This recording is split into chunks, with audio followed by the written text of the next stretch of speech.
Good evening, everybody. Let's go ahead and get started with roll call. Councilmember Silva, Present. Mayor Pro Tem Cardenas, Present. Mayor Jackson, Here. Councilmember Villegas Walker, Here. and Councilmember Cardenas is absent. Okay, we can all please stand for the pledge. Led by Mr. Cardenas.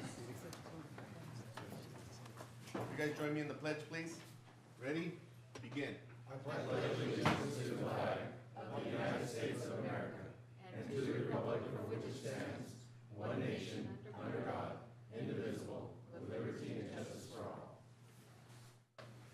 And we have Mr. Pete Mellinger is going to be leading us in our prayer today.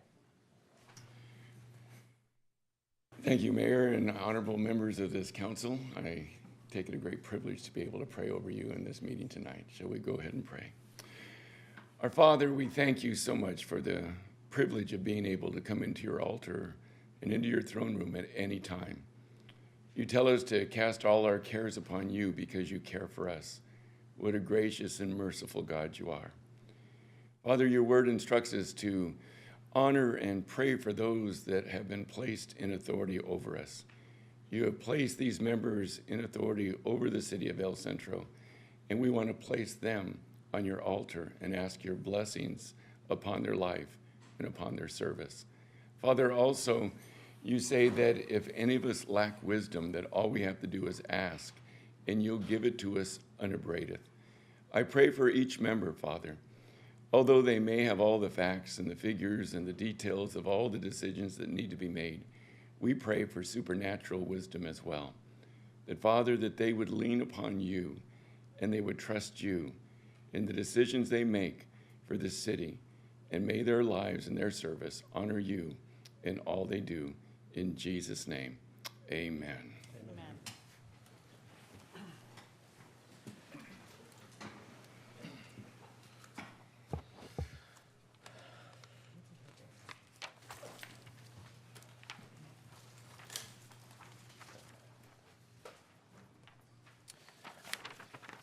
Okay. Thank you very much, Mr. Mellinger, for that great invocation. Something that I appreciate my colleagues allowing me to do is every meeting will be led by one of our religious leaders in the city of El Centro, and I've invited many of them to kind of queue up and get on a rotation, and Mr. Mellinger led us off today, and I appreciate that. So thank you very much. Okay, we don't have a city attorney report. We didn't have closed session today. I do want to recognize our new interim city attorney, Mr. Dennis Morita. So, Dennis, would you like to say anything?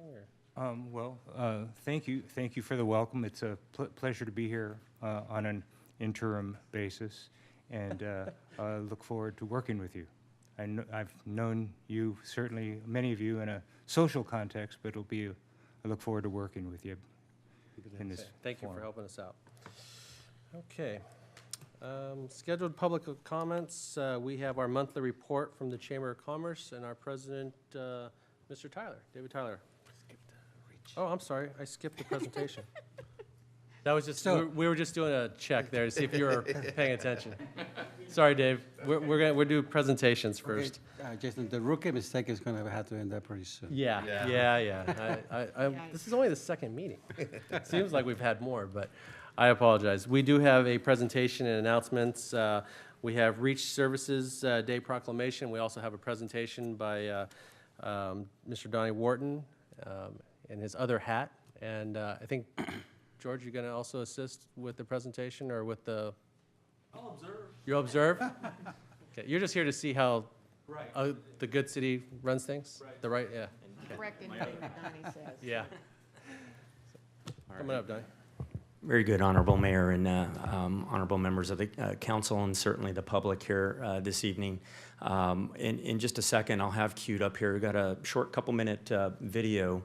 But prior to this, I truly appreciate the opportunity and really the honor of standing here before you tonight to share with you, and I truly do want to share this with all the citizens of El Centro, Reach Air Medical's recognition as Provider of the Year is granted by our National Air Medical Association Board. It is a very competitive process. And it's something that a company like Reach, which is nearly 30 years old as well, has actually worked very hard to meet many of the milestones that you have to reach in order to get that honor. So it was presented to us at the Air Medical annual conference that we had, and fortunately for us, it was in Southern California, in Long Beach. That was back in October. So you can say for the 2016 Reach Air Medical Services will be kind of the reigning air medical provider. With that, I want to share a couple milestones. We started our first Southern California operation right here in the Imperial Valley. And as a matter of fact, our very first kind of outreach PR event was on the top of El Centro Regional Medical Center's helipad, which, by the way, was, in the grand scheme of things, relatively new. And so I can distinctly remember that day, and I know some of you were there. Never would I have thought here we would be standing almost 8 years later, not only with this milestone, but the other thing I think of is we have transported in that period of time over 2,000 patients out of El Centro Regional over that almost 8 years. We're extremely proud of that. Never to take any patient transport, any patient contact that we do lightly. It's in our mission statement that our total focus is to always do what's right for the patient.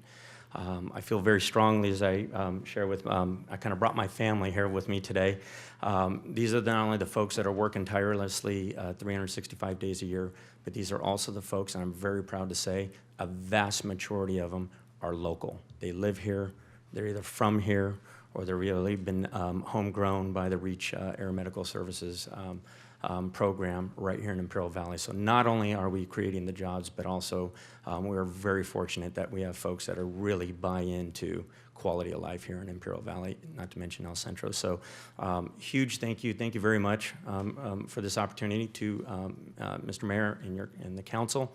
But as important, I want to share this with El Centro Regional Medical Center, the administration, all the departments, all the healthcare workers that do the same thing, working tirelessly 365 days a year, that certainly this hospital, our partnership, is the gem of this community. We're very fortunate that we have what we have. So with that said, if I could queue up, I don't know if I can just say go, I'll share with you this couple-minute video, but thank you. You can say go now, Yeah. whether or not it works. 2015 Program of the Year Award, sponsored by Airbus Helicopters. The Program of the Year Award recognizes an emergency medical program demonstrating a superior level of patient care, management prowess, and quality leadership through visionary and innovative approaches, customer service, safety consciousness, community service, and commitment to the medical transport community.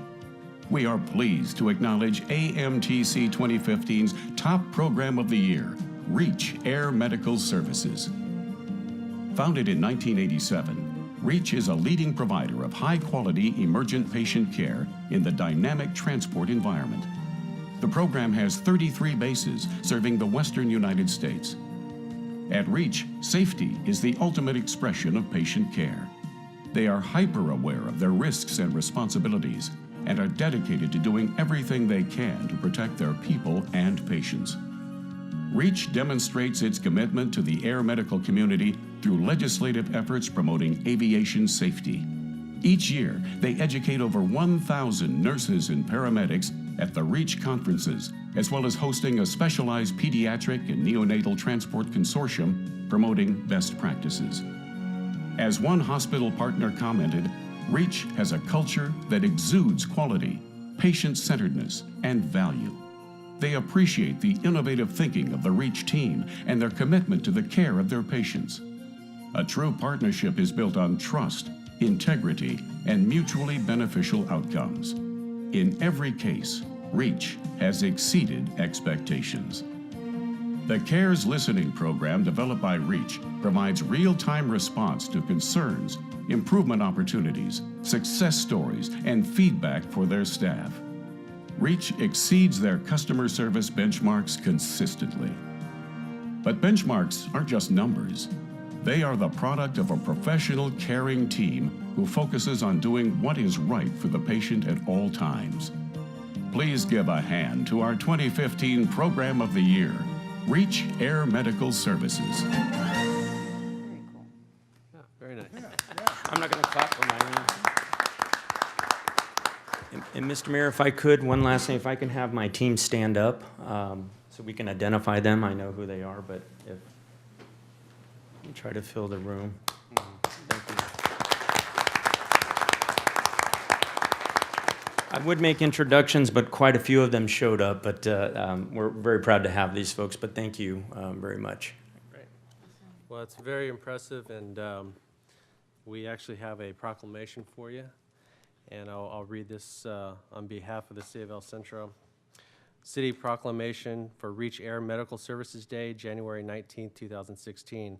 Whereas Reach Air Medical Services provides air medical transport utilizing helicopters and airplanes to transport critically injured or ill patients to the citizens of El Centro and the greater Imperial Valley region. And whereas Reach Air Medical Service was recognized by the National Association of Air Medical Services as Provider of the Year for exceeding performance, exceeding industry standards, and whereas Reach Air Medical Services has completed over 2,500 missions in a safe and efficient manner from El Centro Regional Medical Center since July 2008, and whereas Reach Air Medical Services membership program covers over 35,000 lives in Imperial County, saving Imperial families tens of thousands of dollars, and whereas the City of El Centro commends Reach Air Medical Services for achieving AAMS Provider of the Year and providing invaluable life-saving services to the citizens of El Centro and Imperial County. Now, therefore, I, Jason Jackson, Mayor of the City of El Centro, State of California, do hereby proclaim January 19th, 2016 as Reach Air Medical Services Day in the City of El Centro. Fantastic. Thank you very much. And Donnie, if we can have all your guys come up, let's do a quick photo with the council.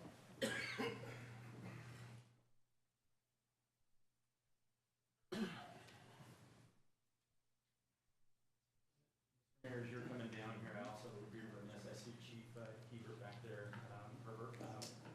Thank you very much as well. And Chief there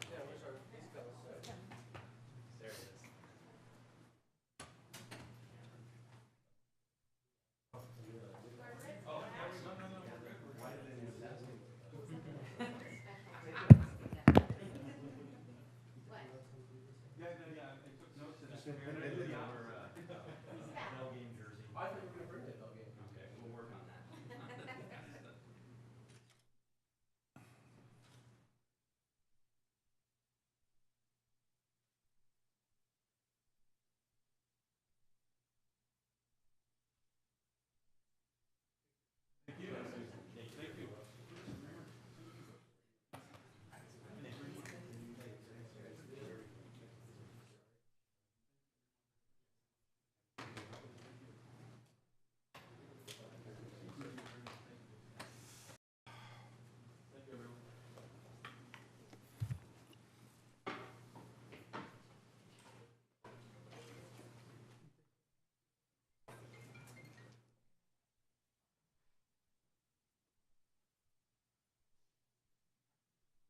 Thank you again. Yeah. Donnie? Wish we could stay for the mid-year budget review, but Yeah. Okay. Now we'll move on to our monthly report from our Chamber of Commerce, Mr. David Tyler. Mayor Jackson, City Council, nice to appear before you again, and thank you for having me. So I'm here to present the El Centro Chamber of Commerce monthly report, and in previous reports I've kind of been able to say, well, we haven't had a whole lot going on, but we've been really busy. So recently, Saturday, January 9th, we had our 31st annual Snowbird Breakfast. I want to thank Mayor Jackson and Mayor Pro Tem Cardenas for coming, speaking to the crowd, helping out, volunteering, cooking, doing everything.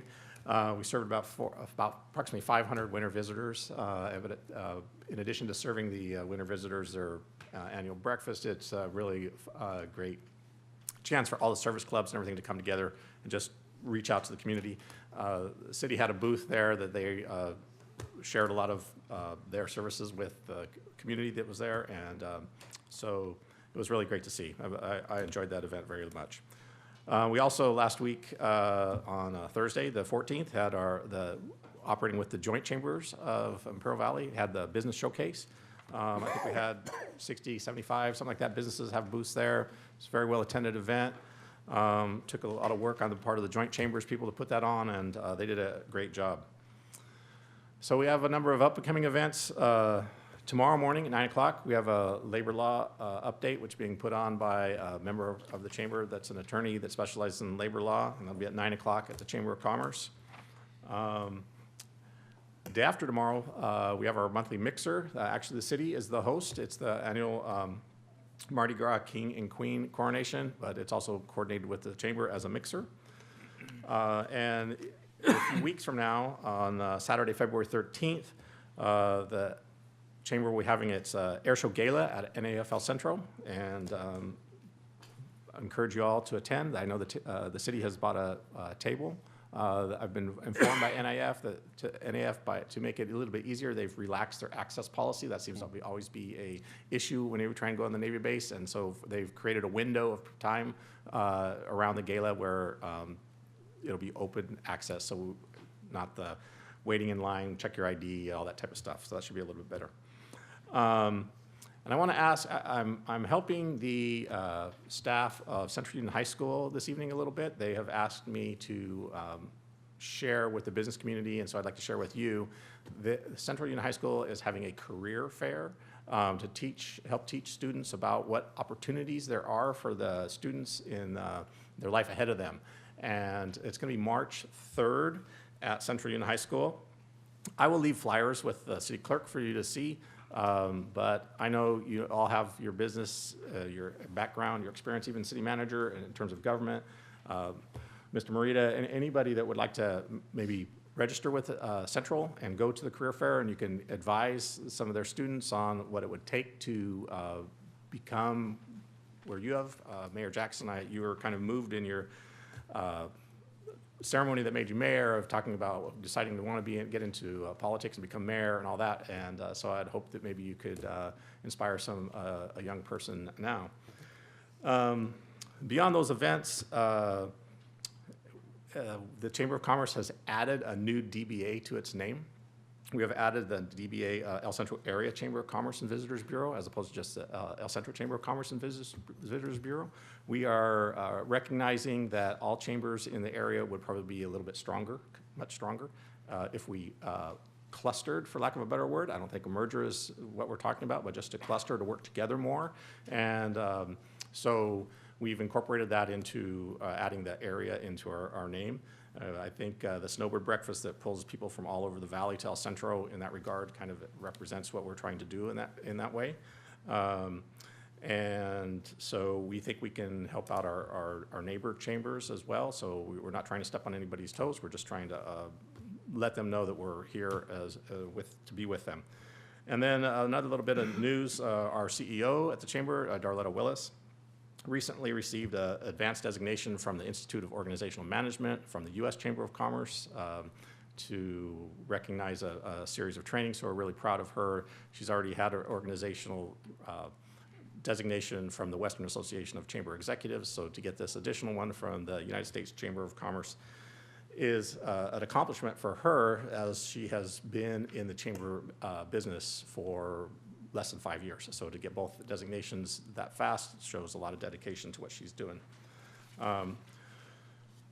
We are distressed to hear that news, that Seaport Airlines is not going to be serving us. And I've heard that there's a government delegation going back to Washington, D.C. I've talking to Mike Kelly from the county supervisor this afternoon, and he said he wasn't going to go, but some people from the county were going. But I've read, and is anyone from your council going? Or anybody from city staff? CSAC. Is it CSAC? That's CSAC. Yeah, I think they're already going to be there for CSAC, which is their national conference. I think they're going to take the opportunity to lobby with the Department of Transportation and talk about putting out a new RFP for services. Okay. If there's anything that the chamber can do as a letter or anything of support from the or a letter expressing need from the business community, please let me know, and we will draft what any type of letter of support that you might I need. think one of the things, David, that would really be of help would be an understanding of maybe what the chamber feels would, or chamber membership would feel would be appropriate in terms of service. I mean, we initially, when we went out for bids and received the proposals back under the Essential Air Service Program, there were a couple different providers that came in, and there was, do we fly solely to San Diego? Do we fly to LAX? Do we fly to Burbank? So to kind of have a sense of, do people want us to go back to LAX, look for a carrier that would take us back to LAX, or was Burbank okay, San Diego okay? Just kind of start to understand what the community needs are. Okay, we'll work on that. That is my report, unless anyone else has any questions for me.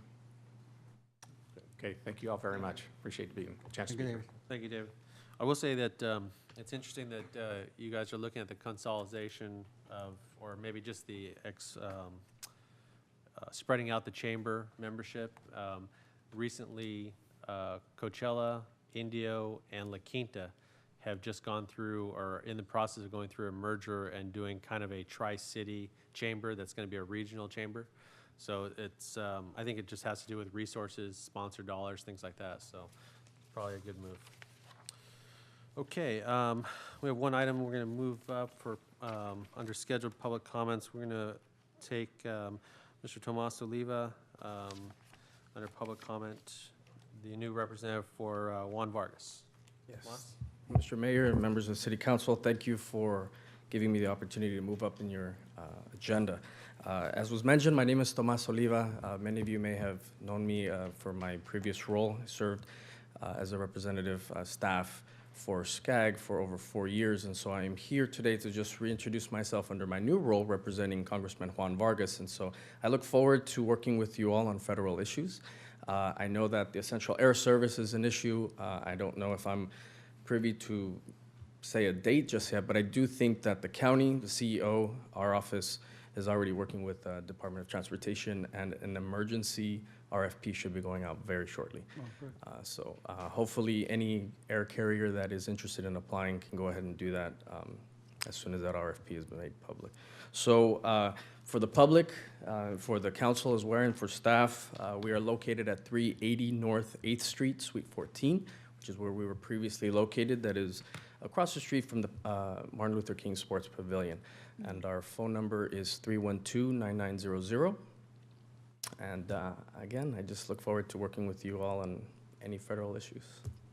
Thank you, Tomas. Thank you, Tomas. Perfect. Thank you very much. Okay. Having no more public comments, we'll move to our consent agenda. Any items to be pulled from council? No, seeing none, look for a motion to approve items 3 through 8.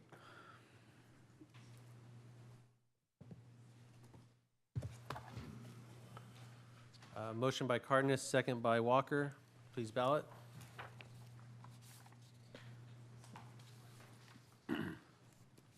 Motion passes 4-0 with one absent. We'll move on to public hearings. Item number 9, amendment to conditions of approval for Countryside subdivision map. Presentation by Ms. Norma Villacana. Good evening, Honorable Mayor and members of the council. The project before you is a request to amend conditions of approval for the Countryside subdivision project.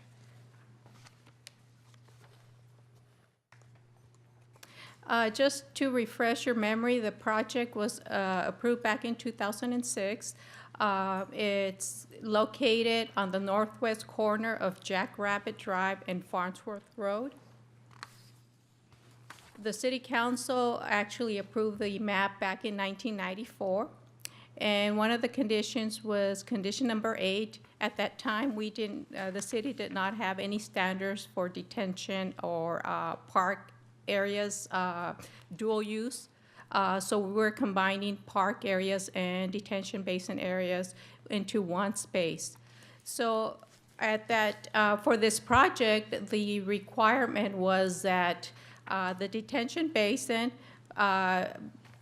be used also as a park. The area that you're looking at consists of approximately 7.5 acres. The park area, which consists of the park or the shaded areas and the park amenities and the walkways, is approximately 3 acres. So in order to comply with the condition of approval, the developer has attempted several times to landscape the bottom of the detention basin with no success at all.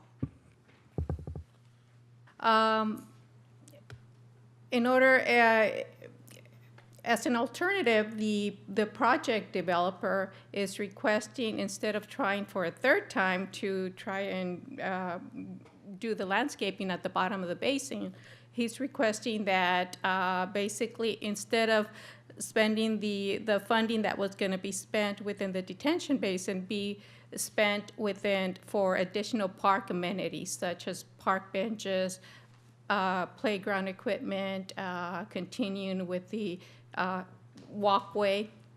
So the proposed design that's being requested is that the detention basin will not be landscaped. We would require some kind of soil stabilizer for the for air quality purposes. Also, the design is proposing to extend the jogging pathway along the western side of the project and include also shaded picnic areas and outdoor grills, and also install 9-piece circuit. And it would include 5 park benches. And it would also include additional landscaping surrounding the detention basin. These are some of the photographs of the basin. Right now, the grass is dormant. As you can see, there's an area that includes parking area and also a play area. This is just a photo of part of the walkway, the pathway. And then this is a view of the retention basin from Farnsworth.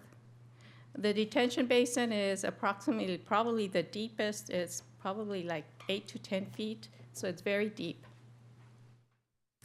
So the amendments to the condition include park improvements shall be installed as per the plan that's included in your packet. Landscaping shall be also as per the landscaping plans. If the conditions, if the amendment is approved, there's no landscaping that will be required within the detention basin, and the detention basin shall be treated with a soil stabilizer. Also, there's some kind of, because in regards to the irrigation controllers, the city has requested, because of just the maintenance issues, that a certain solar irrigation systems not be installed because it's a maintenance problem. The project is exempt from CEQA, and the public hearing has been noticed.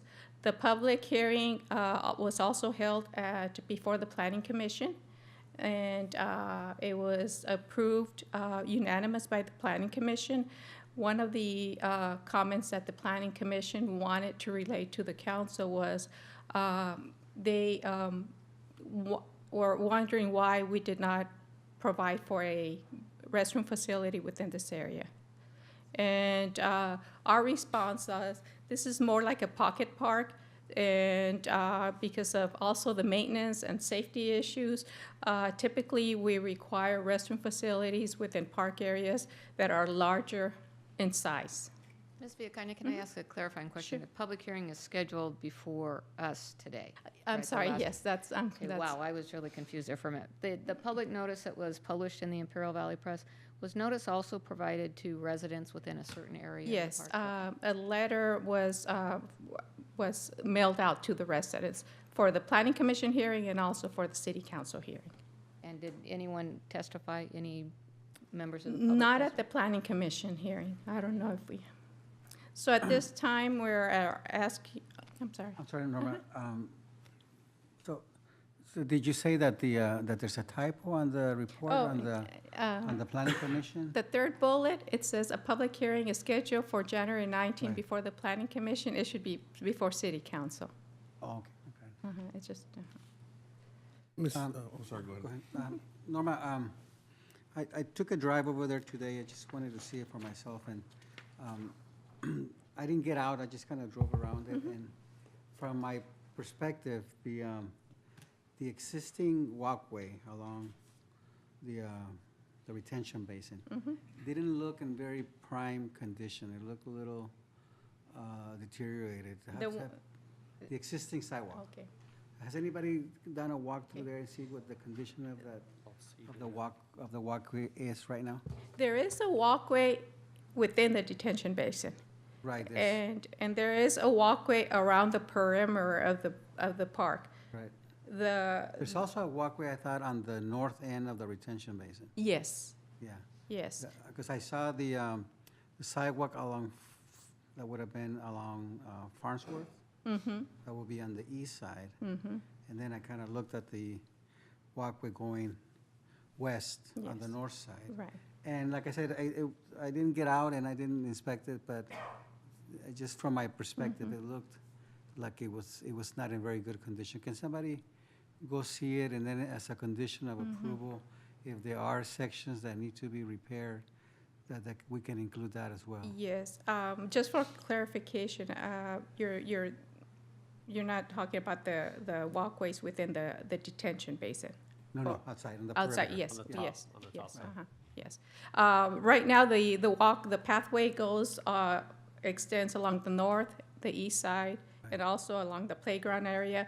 So what's being proposed is to complete the west side with the same pathway. But certainly, we can make sure that the sidewalks or the pathway is in good condition. And also the grills that it was suggested here. What kind of grills are we talking about? I have a representative from Pulte who may be able to answer those questions. I had a follow-up question to you, Ms. Villacanian. Just in regards to a timeline, I know it goes back to 2006, and if it is approved, the modification, is there a particular timeline that we're looking at? I mean, are we looking at in the next 6 to 8 months, or what type of timeline? Or should we even consider incorporating a timeline to this condition? I know that the developer wants to wrap up the project because there are some bonds that are being held by the city. I wouldn't say no more than 6 months, but again, the developer representative is here to answer that question. Do you believe it maybe be appropriate to consider it as a term and condition of it? We can add a condition for a timeline, yes. And I would just certainly. defer to council or the city council as far as maybe making that a condition of the Yes, agreement. that shouldn't be a problem. Any other questions we'll get before we open? She hasn't finished it. Oh, do you say? This is the end of my report. We're basically asking that the public hearing be open and approve the proposed amendment to the conditions. I have one more question. Go ahead. Mr. Mayor, Norma, on the, did we do an assessment of the value or cost of these improvements compared to the cost of landscaping and make sure that we're getting an adequate contribution? Yes, we asked for a breakdown of the proposed improvements, which came down to about $265,000. And then a breakdown of if we were to improve the detention basin. This is the breakdown for the improvement of the detention basin. Any other questions? Okay, at this time, this is a public hearing, so we'll go ahead and open the public hearing. Anybody from the public wishing to speak on this item? Anybody? I don't have any speaker slips. While, Representatives from Pulte, would you guys Yes. like to speak on it? while we're waiting, I did want to disclose for the public record that I did meet with Daniel Wozniak last Friday, a week ago Friday. And one of the things that I had asked be done was what kind of public outreach we could do in that area to make sure that the things that are being proposed for that park space are consistent with what the neighbors would like to see in that area. And I believe that, Mr. Wozniak, you were able to meet with about 10 people, and if you could include that and your presentation, please. And I just have to say also that today when I went out there, I just happened to see two people outside, and I got out and I asked them what and they both knew about it, and they both were happy with the recommendation. Good. What was that? Good evening, Mayor and council members, staff and residents and guests. My name is Daniel Wozniak. I'm with Pulte Group, just like the Apple guy. Like staff was talking about, we would like to amend the original conditions. These were conditions that were placed prior to us purchasing this project. And in doing so and walking through all the steps, we encountered several challenges that we thought it would be best to approach staff and see if there was a way that these improvements could benefit the community rather than us keep trying to do something that's not working. One of the things that Councilmember Villegas Walker and I discussed, she mentioned, wasn't the soil tested to make sure when you did your due diligence? And at the time, I said yes, but that was a geotechnical report for the homes and the engineering portion of it. We didn't do a soils report for the analysis of the amendments that needed to be for the planting. At that time, we would have seen that it would have been a tremendous amount of amendments that we did do on our second attempt, and there was a lot of money spent, well over $400,000 on both attempts, and we were unsuccessful. So like I said, we approached staff, and we came up with I think a nice alternative. We went out there several times. We've seen the public utilizing these facilities. Everybody was very happy about our proposals. I did knock on a couple doors. I handed them my cards. I left my cards throughout the community, about 10 homes. I didn't want to go too far. Everybody was excited. But other than that, I'd like to answer a couple of questions that Councilmember Silva, you discussed the sidewalks. There's portions of the park on I believe it's on the southern side that was already signed off, and that's already within the city's, the city has control over that. Within the park, if there's any safety issues, of course, we will take care of that. There are some areas where you've seen there's erosion that pulled away from the sidewalks, and it leaves an unsafe condition where all 4 inches of the sidewalk is being exposed. And with that, you get some movement in there. We'll definitely clean out some panels and make sure everything is safe. That's one of our priorities. So we will take a look at that. And then Mayor Pro Tem Cardenas, you discussed a time frame. Yes, sir. We do want to get this completed as fast as possible. We're working with Proterra right now. We have a couple of the plans along Farnsworth, which is going to create an additional sidewalk in the public right-of-way. We have a couple of plans that it's a little trickier because we have IID easements as well as county and as well as the city that everybody has to look at all these different plans, and we have to get approval from everybody. So once we get that done and we're in the planting season, we're ready to go. So we do have the money and we're ready to move forward. I also had a question on the type of grills for the carne asada and the pollo asado. What kind of grills are they? I think they probably, I don't know. Grills for it's a barbecue grill. Probably just a standard, something that's durable. I'd like to look about durable and safety. So those are my two.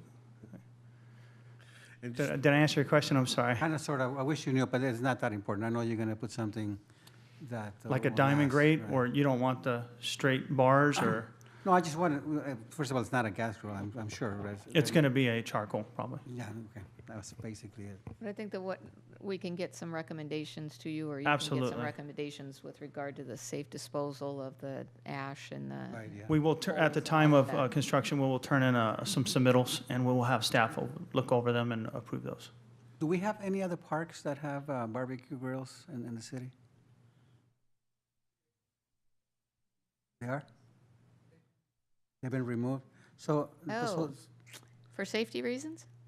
so let, They were at So- Adams Park.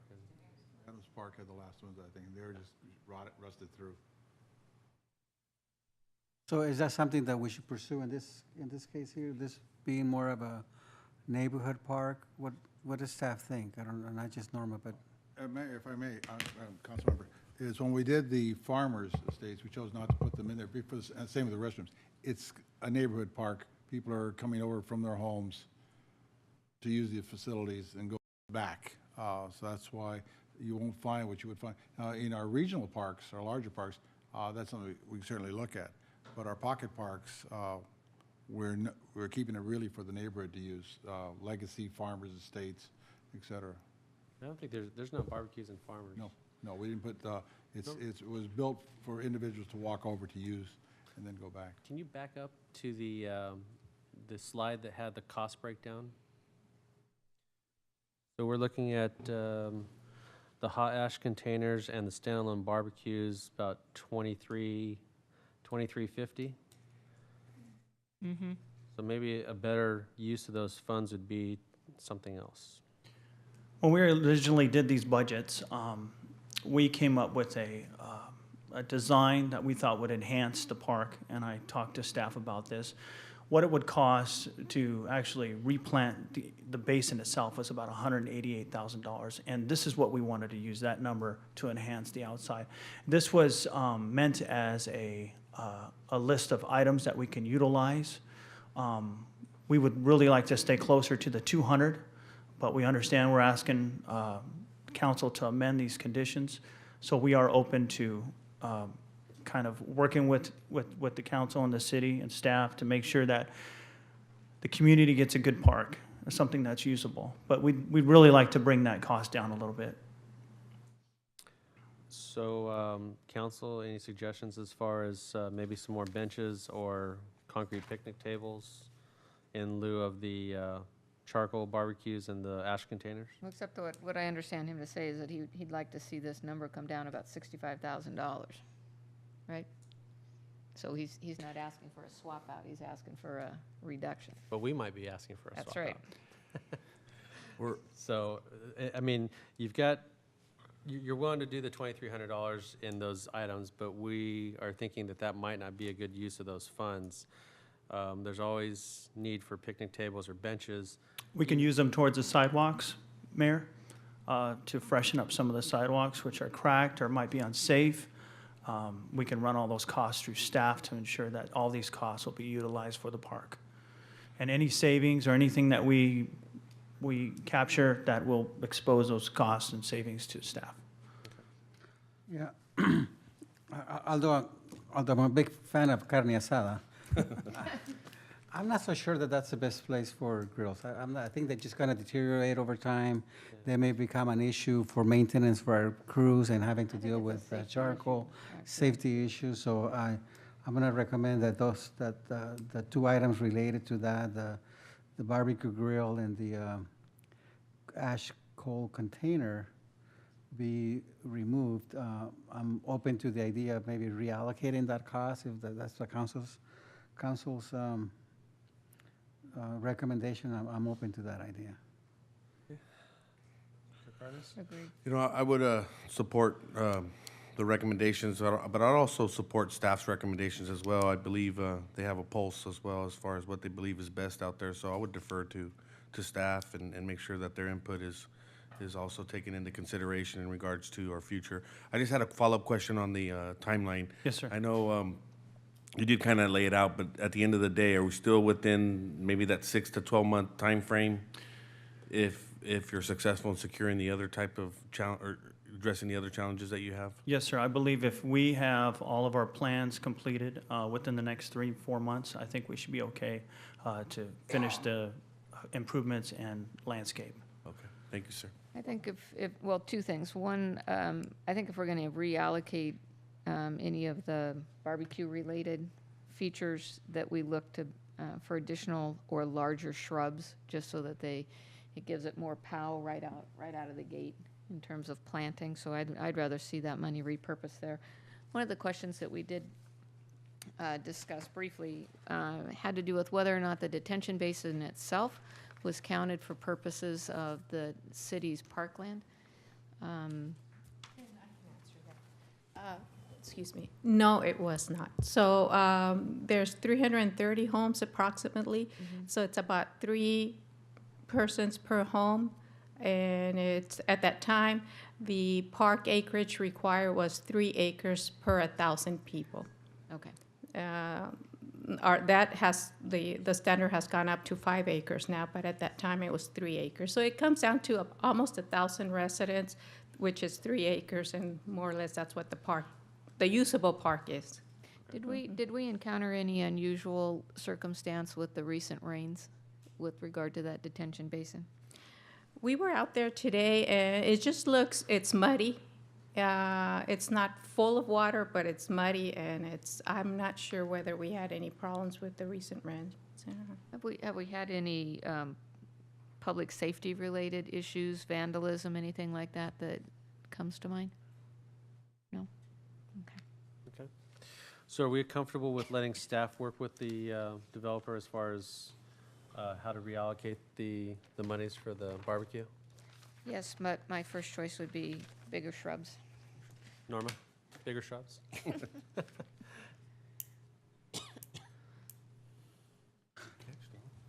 And it's a nice little park. I had not been there until today when I went to visit, but the grass is totally yellow, but when the green comes back, I think it'll be a nice. The shade structures out there are nice. Yeah, Yeah. yeah. Yeah. One of the items that Daniel was bringing up is on the lighting. We're going to try and work with solar lights just to make it easy for maintenance and cost and so forth. So we're going to work with Daniel to come up with just some kind of along the pathways. Okay. Okay? Can I ask one last question? With regard to these proposed improvements, do we anticipate that will increase the city's cost for maintenance of this park? Yes. Okay, so make sure that's included in the upcoming 16-17 budget. Okay. Letitia's got it. Letitia's got it. It's there. Okay, all right. Thank you, sir. Okay. Thank you. Appreciate your time. Have a good evening. Anybody else from the public wishing to comment? Seeing none, I'll bring it back to council. Any further comments? Mayor, just for clarity, so we're gonna approve, well, we're looking for an approval, but again, we're gonna give some autonomy to staff with some of the discussion that was shared here today. Correct. We have sidewalk requests, we have large shrubs requests. Should that be should we include a condition that addresses those things, Norma, or do we just let staff handle it? It would be a good idea to include a condition just in regards to the lighting too, because who knows if Right. I'm not here or what. Okay. Those 3 items will be added as conditions. The lighting would be solar. We'll work with Pulte, and then removal of the charcoal and Grills. and the fixing of the sidewalk. And the reallocation of those costs to Oh, okay. ideally other areas, but I do agree with Councilmember Walker, and perhaps bigger shrubs would be a nice Okay. investment. And we also wanted to include a time frame so that the proposed improvements would be completed within 8 months. I'm Is looking that at- realistic, or A year? you made a face on the Help us out here. Well, good evening again. I know you said you wanted the planting to be done pretty quickly, right? I can stand here before the council and let you know if I had approved plans in my hands, we would get this done within 6 months. Okay. Like I said, we're working very diligently to try to get the 3 different entities to agree. We had some changes and some red lines. These plans have been around for a long time, 10 years, and everybody wanted us to update the soils report. We're doing all the right things now. We're updating everything the right way to make sure that this is successful, instead of coming back and coming before you again and trying to So find out How much time another do you way. need? Is 10 months fair, or? A year? A year? You know, Give it a year. may I ask what would happen if for some reason we didn't get the plans done and it Rubber became. hose? We'd probably make you go back and replant the detention basin. Yeah. We would make you bring the barbecues back. But Well, give us something realistic. We want, but a timeline that's Well, we have a realistic and planting season. achievable. Yes, ma'am. The planting season is approximately 4 months to peak, and it starts in March. And if we don't hit that by March, April, May, June, July, it gets pretty hot. Really? I live in Indio. It doesn't get as hot, but it's pretty hot out there. And, might push us to the next season, 18 months. How about 18 months? So that would But that be is the- not our goal, and I want to get this done Well, why don't we do this? Why don't we say 18 months with staff providing us 6-month updates? Thank you. All right. Council good with that? Yes. Okay. Any other comments? Nope. Okay, Need a motion. seeing none, we'll look for a motion for approval resolution 15 dash. 1602. Oh, that should be 16, right? Yes. 1602, a resolution of the City Council of El Centro approving a modification to Countryside tentative subdivision map.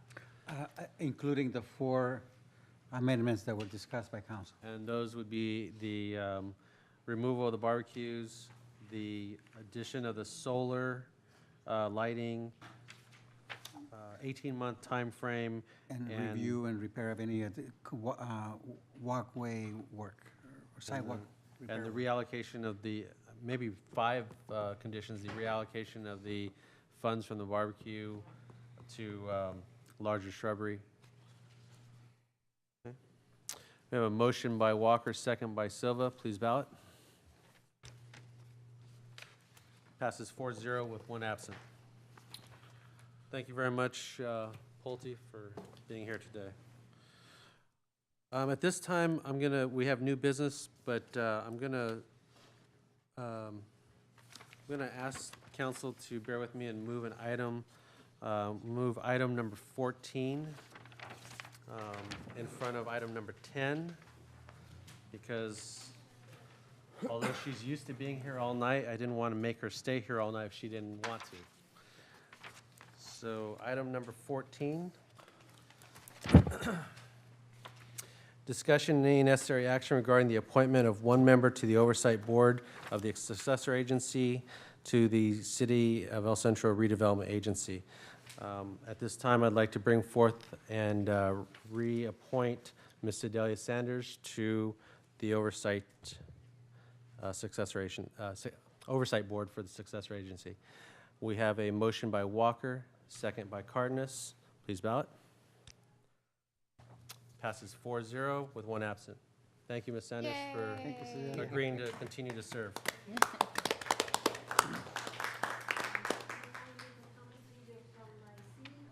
You could, Yes. well, we should make you come up to the mic. It's kind of a different situation for you. You could also announce this coming Thursday. No, I won't. I'll wait. Again, I'm Sedalia Sanders, former member of the El Centro City Council and former member of the Oversight Board. I want to say thank you very much, Mr. Mayor, for this opportunity. I thank my colleagues for the opportunity, and I am anxious to get back in service. So with that, I thank you very much for this opportunity, and I look forward to the next meeting. If you can tell me, when is the next meeting? The 26th. Oh, soon. Is that, Okay. I believe that's correct, is 26th. Okay, then I should be prepared. It'll be here.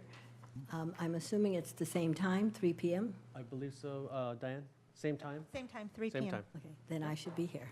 Thank you again, and you're right. Good night. Thank you very much, Delia. All right. Okay, thank you, council. We will now move to item number 10 on the agenda, and that is discussion and any necessary action regarding the award of CDBG Sidewalk Improvement Project. Mr. Terry Hagan is presenting. Thank you, Honorable Mayor and council members. This first slide here shows the area that we're going to be working on, Lincoln, 6th and 7th. And that will be curb gutter, sidewalk, new roadway, and street lighting. Background, it's no impact to the general fund. The current bid with contingency is $1.382 million. It's made up of 2 different fiscal years of CDBG funds and LTA funds.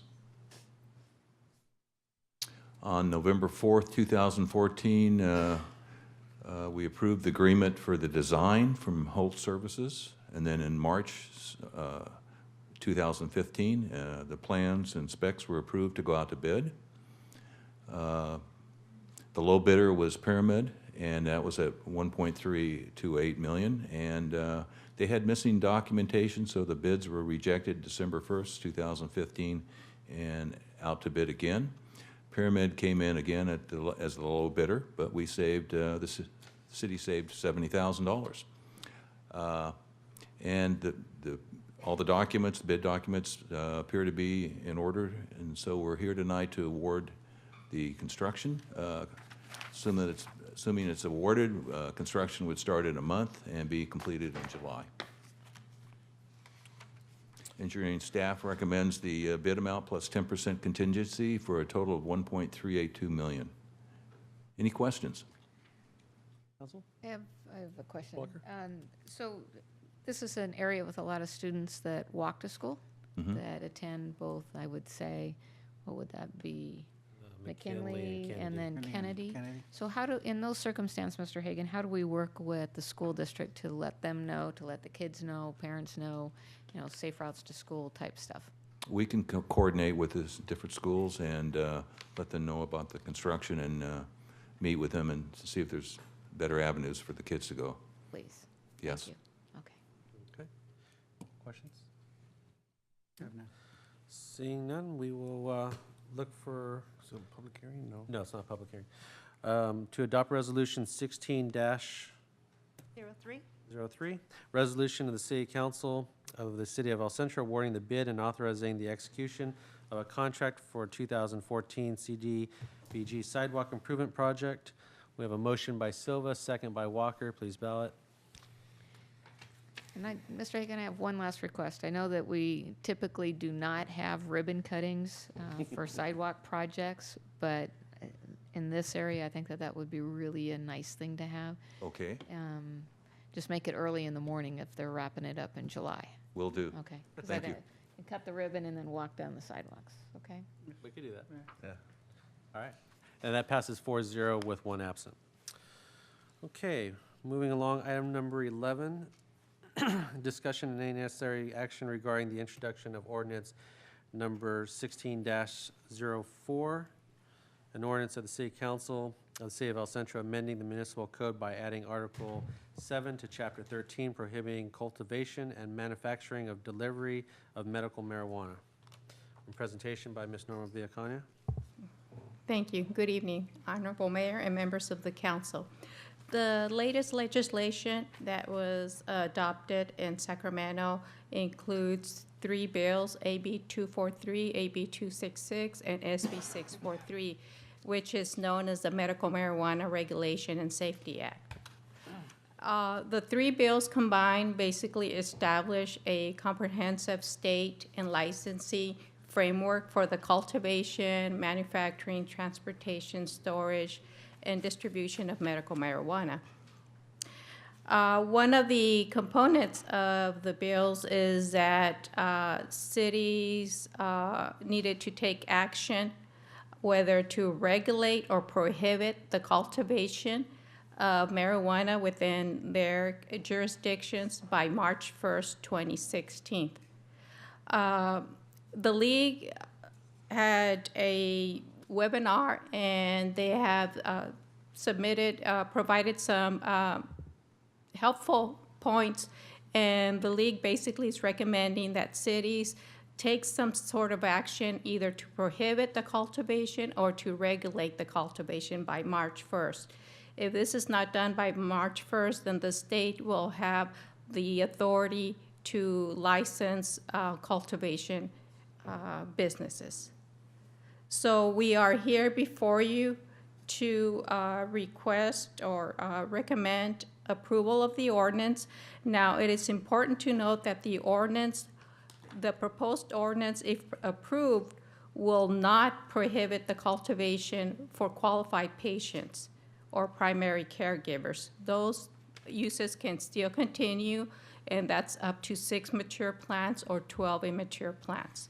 So this is just for commercial businesses. If I may ask, I apologize to interrupt, but just a clarifying question. In regards to mobile services, does that, what impact does this ordinance have on mobile services in regards to qualified candidates? And will mobile services be available if this ordinance is approved here today? The ordinance will prohibit delivery or mobile, basically. So it would not be, the idea behind it is that if you're a patient or a caregiver, you can grow your plants and for your use. So even a qualified patient would not be able to have mobile delivery of cannabis, is that? That's correct. That's correct, okay. But the bottom line is that if a qualified patient needed access to cannabis, they can cultivate it themselves. That's correct. Or their caregiver can cultivate. Or their caregiver can cultivate it. So it's Yes. not like we're not denying them access to cannabis. They can cultivate it, or their caregiver can choose to cultivate it. That's correct. Okay, thank you. This is information received from the city, from the League of California Cities last week. There are many jurisdictions that have already banned the cultivation. And there are, going back doing some research, some of the cities like in Arroyo Grande and the San Luis Obispo area, basically the main complaint was there were issues with odors. People were cultivating near residential areas and issues with odor. Not only that, but also public safety. So those are some of the reasons why some of the jurisdictions have banned. And then these are the cities that, some of the cities that are considering the banning of the cultivation of marijuana. Kanya, can we take a timeout? Daniel, did you lose or misplace something? Did you find it? Can we Let's take a quick quick look, look. everybody?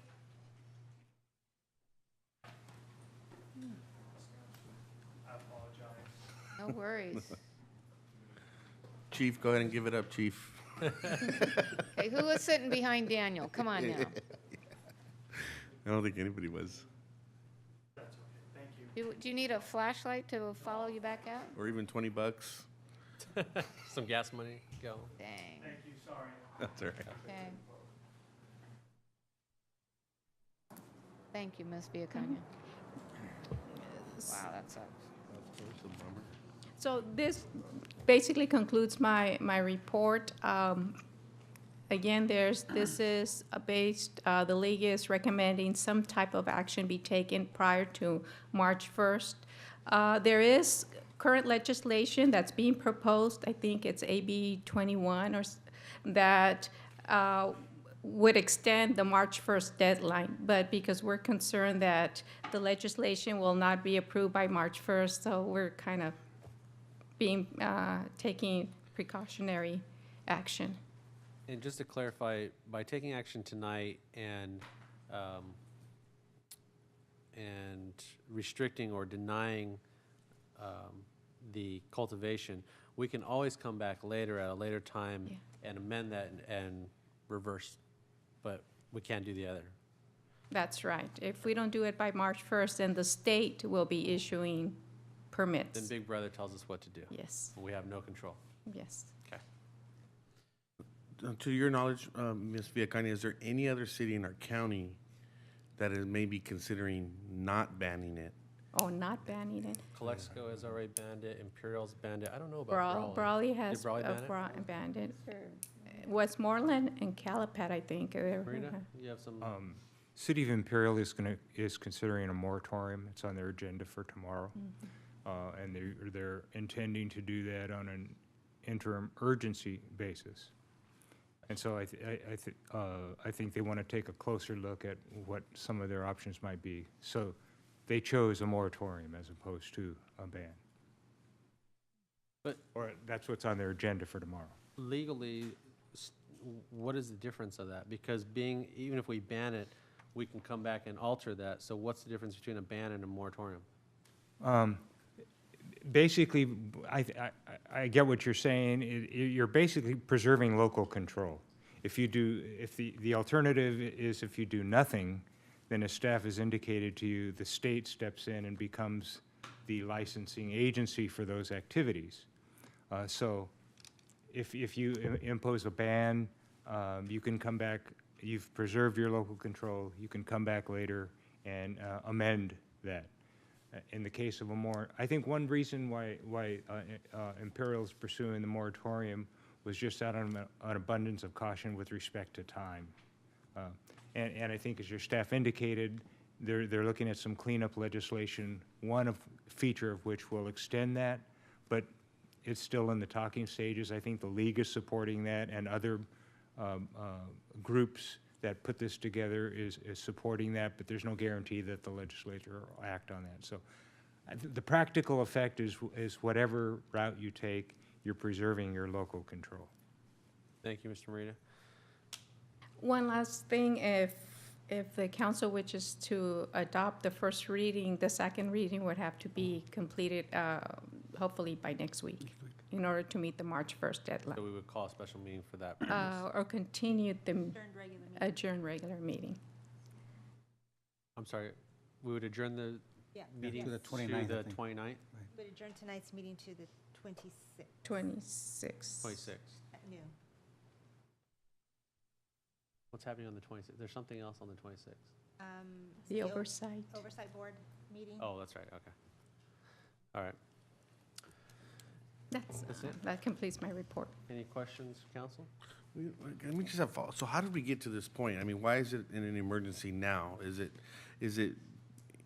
you know, I guess I'm trying to, you know, I guess my question is why it is an emergency now? What didn't we not do before? From what I've read, the research I've done is when the legislation was being proposed, the March 1st deadline was supposed to be removed from the wording, but it wasn't removed. So now they're trying to go back and remove the March 1st deadline. That's my understanding. So just erring on the side of caution in case they don't pass this legislation that's being proposed, we're taking action now and then follow up next week to, Essentially a fire drill created by Sacramento. Okay. That's, you know, I normal understand. procedure. Yeah, okay. Normal procedure. All right. Okay. Thank you. Questions? Mr. Silva, any questions? No, I think I'm Okay. Seeing none, then look for approval of ordinance 16-04, an ordinance of the City Council of the City of El Centro amending It would be 1601. 1601. Because it's an ordinance. I'm sorry. You are new at this one. I am. Yeah. I am. Rookie. That's why you're next to me. You're supposed to stop me from making those mistakes.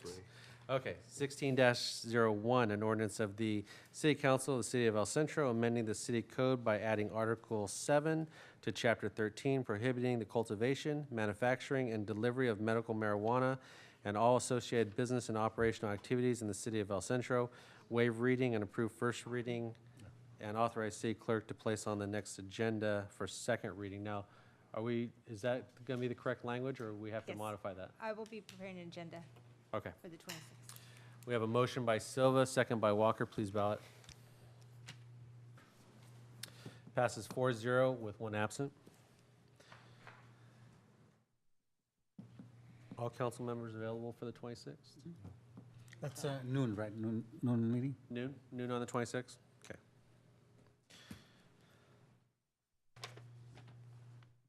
Okay. Item number 12, the exciting stuff. Mid-year budget review, presentation by Letitia. And while she's getting set up, I want to acknowledge Troop 4076, Mr. David Weldon, and I've got, looks like 5 of our local Boy Scouts are in the audience tonight, observing our meeting and fulfilling a requirement for citizenship in the community, merit badge. So welcome. I guess you guys are excited beyond belief, aren't you? Are they done yet? Yeah, they're like, when's this thing over? Yes. I'm the guy that called, but Victor Calderon is actually, he's the head of our local. Mr. Calderon, you're the Scoutmaster for 4076? Well, welcome, and we have one more leader here. Gary Hernandez. Well, thank you very much, and as you know, I was an Eagle Scout, or am an Eagle Scout, and so, and Troop before they had 40s, it was Troop 70. So I welcome you guys, and thank you for being here. Letitia, tell us all the good news. Okay, good evening, Mayor and council members. Today's presentation will be reviewing the results of operations for the first 6 months of the fiscal year. This is the mid-year budget review as of December 31st, 2015, with 50% of the year elapsed. With regards to the general fund revenue, we're going to start here. And basically, for the general fund, we have received $8.3 million in revenues. That is 28% of the revenues that we budgeted for in the total amount of $29.9 million. Without, however, the amount budgeted includes $4 million for the Crookshank project, which which hasn't started. If we take that out from this, our revenues would be 32%, more in line with what we have received in previous years, 32%, 33%. At 32%, revenues are below the 50% mark. That's traditional, as some of the larger revenue sources come in during the second half of the year. For example, the motor vehicle license fee, $3.7 million, normally comes in 2 payments, January and June. And then the triple flip, we normally get in January. And this will be the true up, the final payment as the triple flip is winding down, and we've been noticed that the next payment will be in January and then the last one in June. Basically, we are on track. We're expected to meet our revised budget as of the end of the year. Individually, major revenue source, sales tax, and triple flip, we have received 24% of the revenues that we budgeted for. We have received $2.6 million. Again, within this category is the triple flip, which I mentioned. It's $1.1 million, and we're set to receive it during the second half of the fiscal year in January and June. The motor vehicle license fee, we've only received $18,000, but because the majority of that is received, again, 2 installments, one in January, one in June, during the second half of the fiscal year. That's traditional. With regards to property taxes, we have received $1.9 million, and we're at 63% of the amount we budgeted for. TOT, we have received $662,000, 40%, below the 50% mark, but that is because the 6th month, which is December, is normally received in the month of January. So again, this is traditional, no inconsistencies. Other taxes, that includes a business license and a franchise for gas and for cable.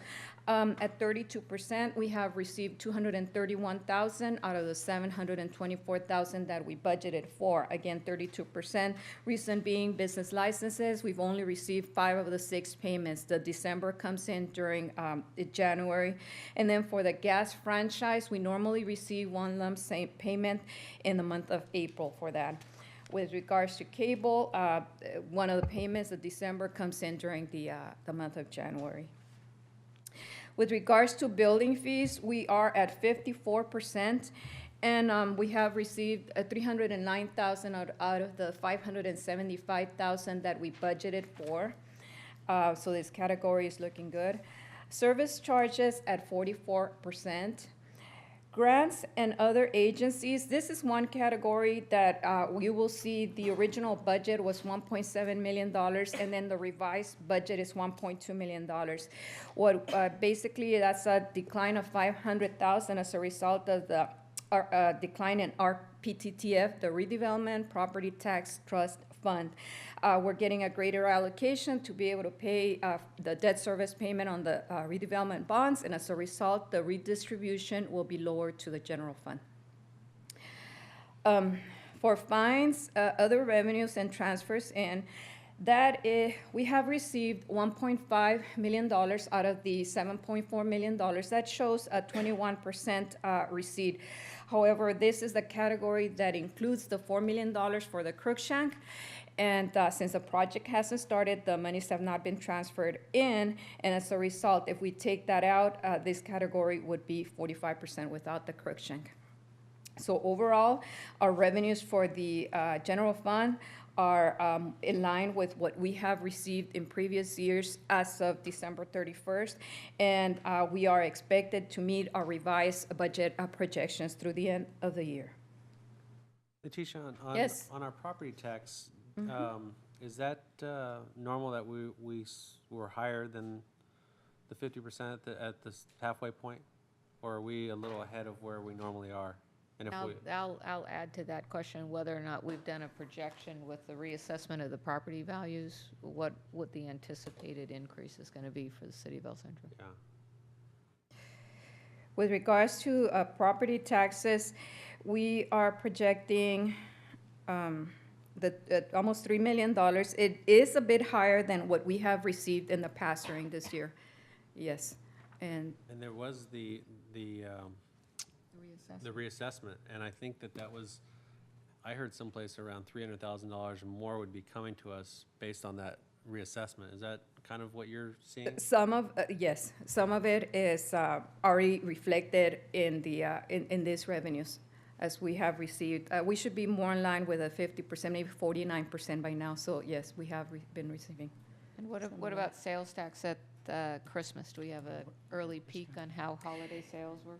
With regards to sales tax, I still don't have the results. I'll be going over the results for the third quarter next week with our consultant. And then for the fourth quarter, we're still 3-month lag. Now, with regards to sales, the last quarter that I have the results for is the second quarter, and the increase was only 0.72%, very small. That's pre-Christmas. Mhm. Holidays. Right? Yeah, it's pre. I talked to a lot of the store managers at the mall, and they said that all their sales projections were way above where they had projected. Oh, So I Okay. think we're Good. going to see that number increase a little bit. Okay, well, that's good. Okay. I lost my clicker. Up on top by your glasses. Oh, yeah. Okay. Thank you.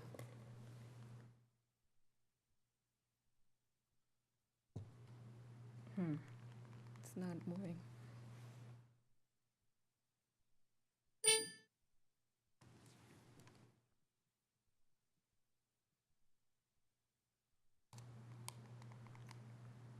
Is there a reason this is Not advancing.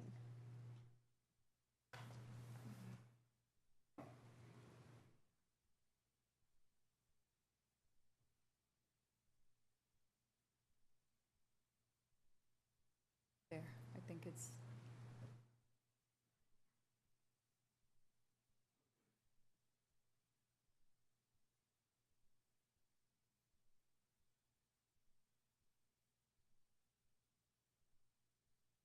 Okay. Okay. All right. With regards to expenditures, we have spent in the general fund $11.4 million, which is 36% of the total amount allocated for the year. Again, this includes expenditures in the amount of $4 million for the Crookshank. Without the Crookshank, the amount would be 41% of the total amount of expenditures. Individually, the general fund, in the general fund, we have spent $2,043,280, which is 57% of the amount allocated, higher than the amount expected at mid-year. However, there's two major payments that are paid at the beginning of the year, and that is the liability insurance, and then LAFCO. Liability insurance is $1.2 million, and that was paid in July. And therefore the highest percentage for the first 6 months of the year.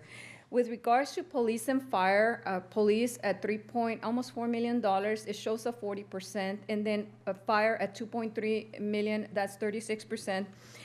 way below the 50% mark. However, I did a review, and we did a prepayment for the first time for CalPERS, per CalPERS, and we allocated the expenditure for the first 6 months as a journal entry in January. With the addition of that expenditure for the first 6 months in retirement costs for CalPERS, the percentage of 47% of the amount budgeted, and then 44% for fire of the amount budgeted.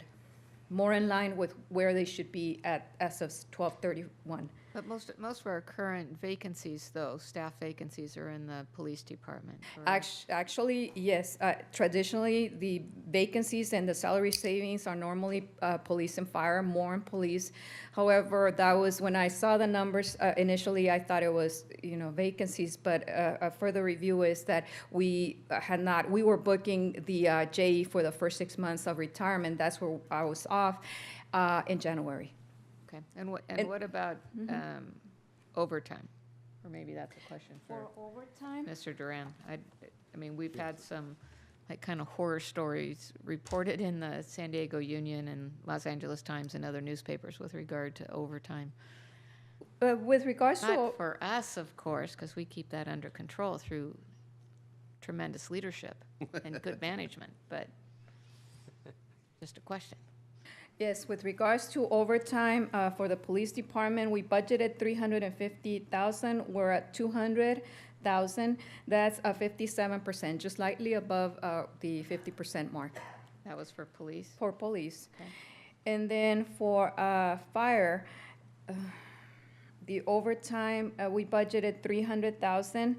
And the year-to-date as of 12/31 is $288,000. That is one item, that's at 96% of where So we're way over.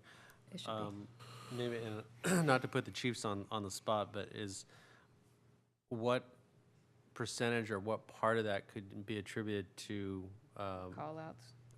either call-outs or not having all vacancies filled? It is, a lot of, in patrol, we had to institute a on-call schedule to be able to sufficiently staff our patrol people. That's a big part of it. The one that's higher is fire. Yeah. But how are we doing with the recruitment for the open positions? I hired one police officer today, and then we're continuing. So we're trying to attract, we have 3 more vacancies. Of course, the challenge we always have with mayor and council, with police and with fire somewhat, is the long lead time to get them through our field training program. And now this was a lateral officer that we hired, so it's going to be much shorter. When they're coming out from the academy, it's much longer. So you can be as long as over 1.5 years. With the laterals, it's shorter. So we still have quite a few folks that if you see 2 in a car, that's what's going on there. So until we have them all out, if you will, that's when we start seeing the impact. But the good news is we're probably at the lowest of our physical vacancies we've been in years. But like everything else, it comes in suites. Everybody's read Riverside, San Diego, everyone else is recruiting everybody else's. So we're all in the same position of trying to hang on to our employees and recruit lateral employees. I asked for fire. I think, Chief, you could have a better feel for that. Essentially the vacancies, position vacancies. So we've been running 6 low, or 6 people short. So that's primarily the driver leaving the home house. We do have 4 in the pipeline. One will be starting on Friday, a rehire. I'm trying to remember. I read through, I thought the reports that Liz sent out today, and I guess I don't remember seeing the vacancies for fire, but we have how many? 6. 6? Yes, 6, and we have 4 people in the pipe right now. Better be what's the getting the timeline? backgrounds and such. Yeah, correct. So you have 1 starting next week. What's the timeline on the other 3? One will be sworn in on Friday, the other 3 are probably a month away. Okay, so if we're within $12,000 of our fiscal year overtime budget for fire, what's the game plan? Actually, remember, for fire, adding the retirement costs for the first 6 months, they're at 44%. So they have savings in other areas, and that's normally the case. That is traditional in the previous year, so that's how we make up for. Cost savings on the vacancies is being made up by the overtime. Right. Okay, so could we just ask that the council be kept up to date with regard to the recruitment for both police and fire? Thanks, chiefs. Go ahead, Letitia. Okay. The next item, next division is Public Works. That includes administration, streets, and Crookshank. We have spent $561,000 of the $5.3 million. That is only 10%. Again, Crookshank distorting the numbers. If we take that, withdraw that from this line item, the actual year-to-date is 42% of the budget. Engineering at 42% has spent $186,000 of the 400. Building at 40%, $259,000 has been spent of the $644,000. For planning, at 54% is over the 50% mark expected at this time of the year. They have spent $237,000 of the 441. But it's mainly in professional fees. That reflects the completion of the Vision 2050 strategic project plan, which was completed during the first half of the year and was paid completely. No other line items were above. Then we go on to parks. In parks, we have spent $549,000 of the 1.5 that was allocated for that division. So that's 36% of the total budget, mainly from capital projects that will be completed during the second half of the year. Recreations at 40%, we have spent $599,000, and that's mainly, this is seasonal. We have a couple of very heavy months during the beginning of the year, and then some of the heavy months during the second half of the year, and that reflects the seasonal expenditures. For library, we have spent $346,000 of the $1.4 million, which is only 25%. And there's another one-time capital item in this line item within the library, and that's the demolition of the old library building. The amount is $670,000, almost $700,000 that has not been spent, but will be spent as the project is completed, hopefully during the second half of the year. That reminds me, I had sent in a question when Mr. Duran was out of the office, and I think it got circulated back to Public Works, maybe, as to whether or not people would be allowed one last look inside the library before it was demolished. Yeah, that did say it's circulated, and we had responses not only from engineering, but also from our insurance. The waivers are not enough. We've declared the building through building safety as condemned, and we don't want anyone in there. It's just it is too dangerous. Okay. We declared it an unsafe building.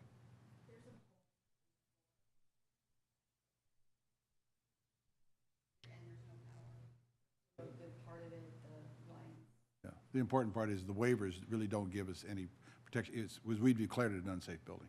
Were you talking about for like Well, people had asked me once they heard that we had taken action to move forward with the demolition, they're like, oh man, can we have like one last look at the inside of the library before you tear it down? Yeah, I'd like to have that. Well, you can't. There was a request for some of the hardware. The posts and such are being going to be stored, and we intend to. Well, Ms. Piedra talked about that, but it's to be. We're going to try to incorporate that into the new building. Yeah, and the Library Commission last week took action. And I don't know, are we going to we have to put that on the agenda though, right? Because they did the recommendation to go ahead and lend those to the museum until such time that we might incorporate into the new facility. So that'll be an agenda item coming to council.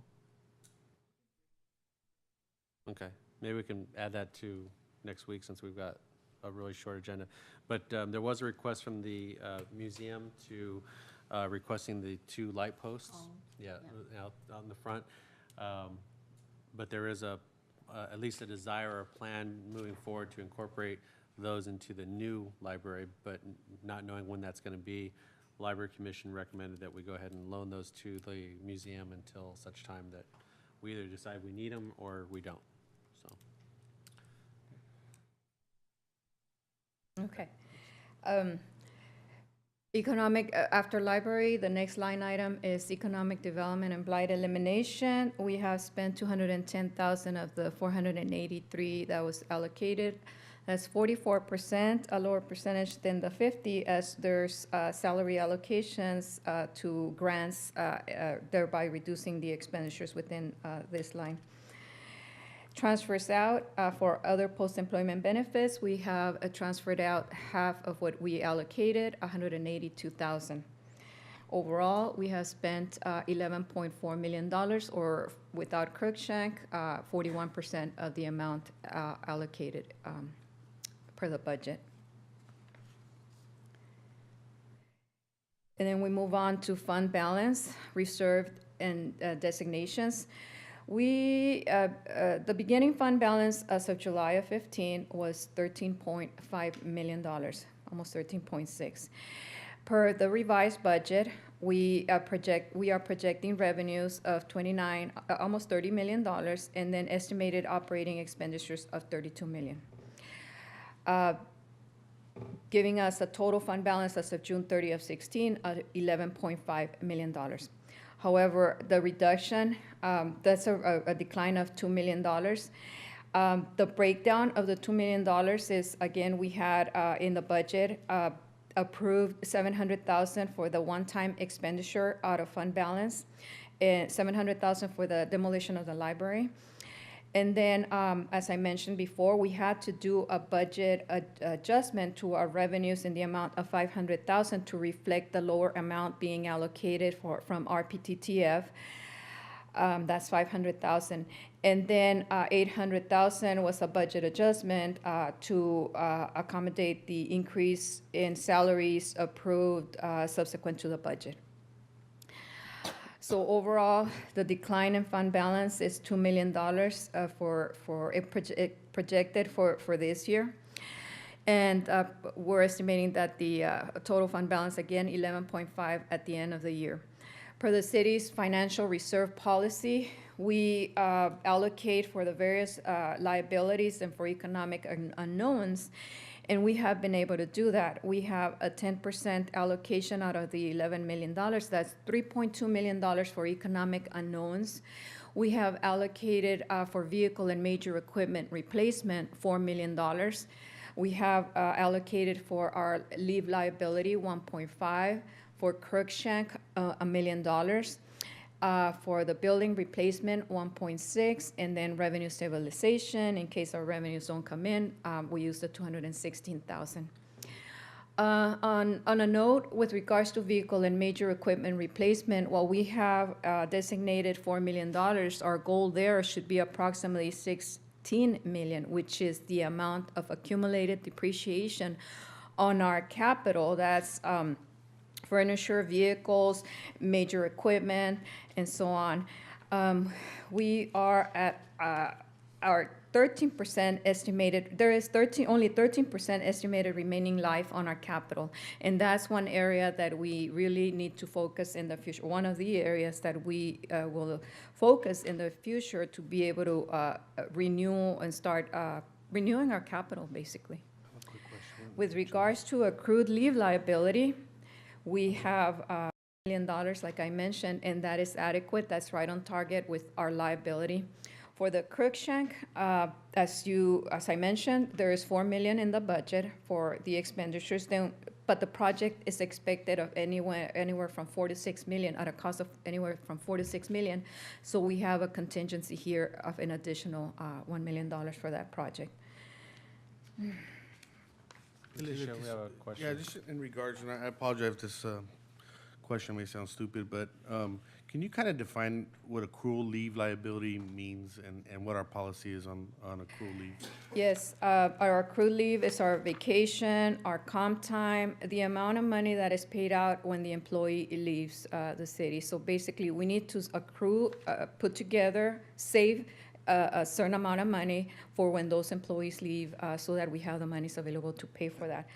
The city's financial policy for reserves calls for that designation, among other things. It calls for the 10% for cash flow purposes, replacement of facilities, for sick, vacation and sick leave, cost of retirees' medical payments, and so on. So there's various liabilities. I think it's a great idea, and I'm just concerned about the amount. And I know that typically, some organizations do not allow you to roll over vacation. And what is our policy? I mean, our employees that do not take their vacation, are they allowed to roll that over? Or kind of what do we have some clarity on that Ms. policy? Alcido, if I can just jump Yes. in. Actually, that's associated with a negotiated MOU with the bargaining units. Okay. It's all capped according And to it's- the MOUs. Yes. And But so- they're in memorandums of understanding that went down through labor negotiations. It wasn't a policy. Yeah, and there's different things that we've negotiated with with the different labor units, business, or Yes. in terms of, cash back and selling your leave and things like that. But can I ask kind of a related question? So I think there's a lot of folks that are out there that are struggling with the GASB 27 rules with regard to pension liabilities and reporting and all of that. And so how are we doing with regard to funding that?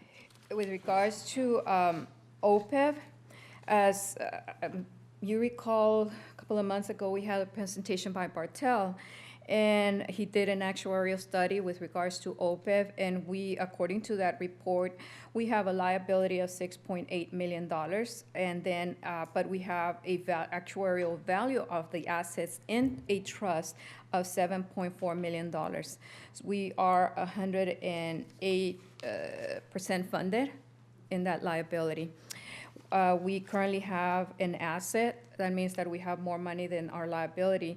And according to Bartel, his recommendation is that excess is to be used to mitigate investment returns in the future, salary increases, and as you know, there was major salary increases this year. How about investment returns within the last 2 weeks that have just absolutely? Not good. Not good. Want to talk about that? No, Yes. okay. And if I may, Mayor, I'd like to, coming up is going to be GASB 67. I always get the number wrong. And but yes. good news is, for us, that's several years out still, but we're getting ready for it, so please speak to that.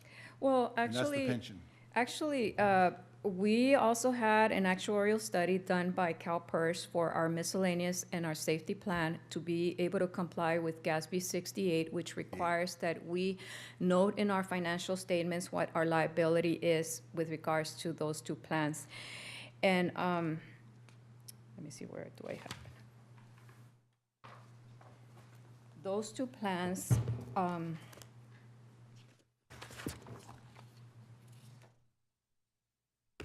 and I believe I have a slide, Okay. way at the end.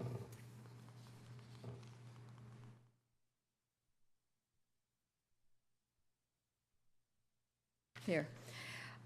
GASB 68 accounting. So with regards to the miscellaneous plan, the total pension liability, according to this actuarial study by CalPERS, the liability is $65 million for miscellaneous. We have a net position, that means our assets are worth $57.2 million, and there's a net pension liability of $8 million. That means that we are 88% funded with regards to miscellaneous. Then with regards to the safety plan, we are 75% funded with a net pension liability of $22 million. And for the first time, that is reflected in our financial statements as of June 30 of 15. And if I recall correctly, Bartel said that we fell in a percentage of like 4% of the cities or something like that, or 3% of the cities? Okay, there's two things. This is CalPERS. The other one is OPEB. That's the one where we. Yeah, OPEB is 108% funded. Here we go. There's only, Unheard of. yeah, there's only 2 or 3%. Yes, of the and cities that- according to, most everybody is, with regards to CalPERS, everybody's putting money away, and we're all pretty much. Scrambling. Exactly. But with regards to OPEB, we're within a 4% of cities have funded this much and addressed this liability. And what we did, we initially, when this started coming out, we had an actuarial study. We determined what the liability was. We started putting money away, as you recall, in a separate fund for that liability, up until the point where we set up a trust to be able to address and start funding it. So now we're 108%, which is only 4% of the cities have been able to do that. Great work. Okay, where was I? Back.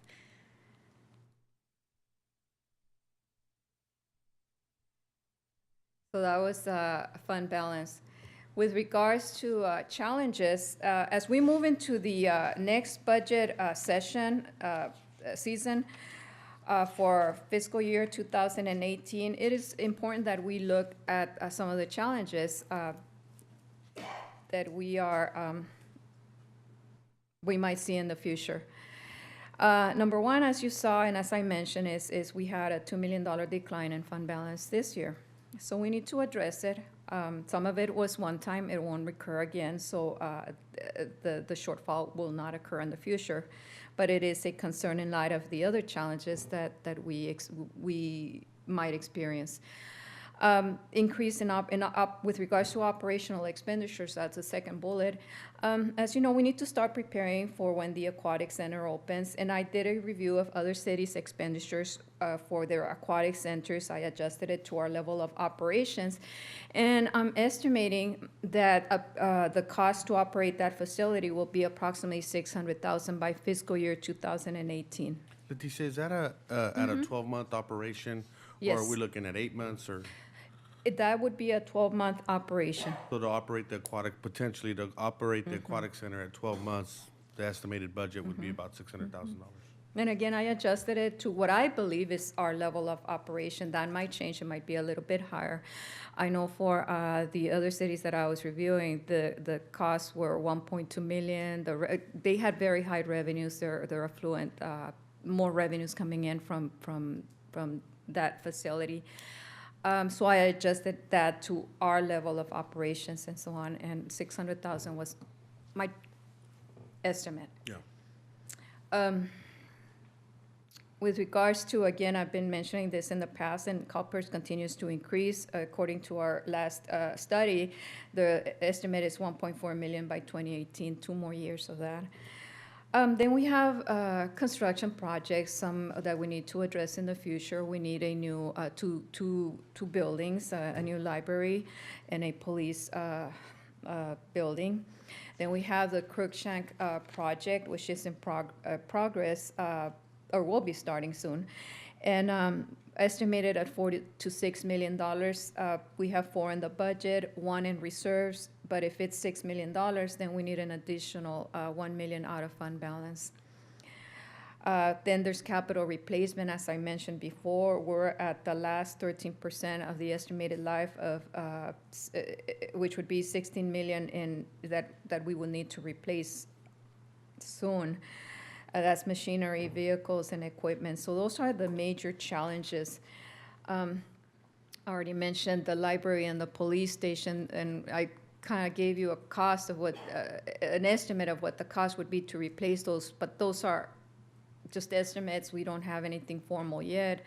I know for the library, we're conducting a feasibility study to determine what the needs and what the cost will be, and until that study, the results come in, we'll have a better number for the cost of a new building.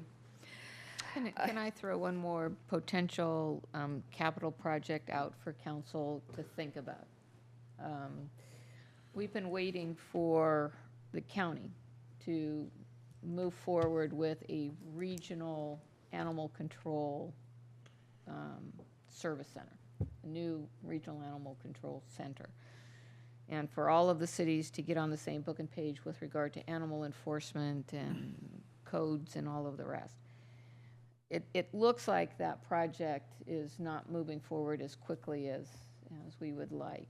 And so I think that maybe the city of El Centro, given every single day that we read in the paper a news story with regard to the Humane Society and the challenges that they're facing, that perhaps the city of El Centro shows the leadership to step up and look at what we can do to better assist the region with regard to animal control services. Now, we had an opportunity to talk, Mr. Jackson and I do, Mr. Duran, that maybe some short-term modifications, but we might want to start considering doing something on a little bit grander scale, because that is certainly a need.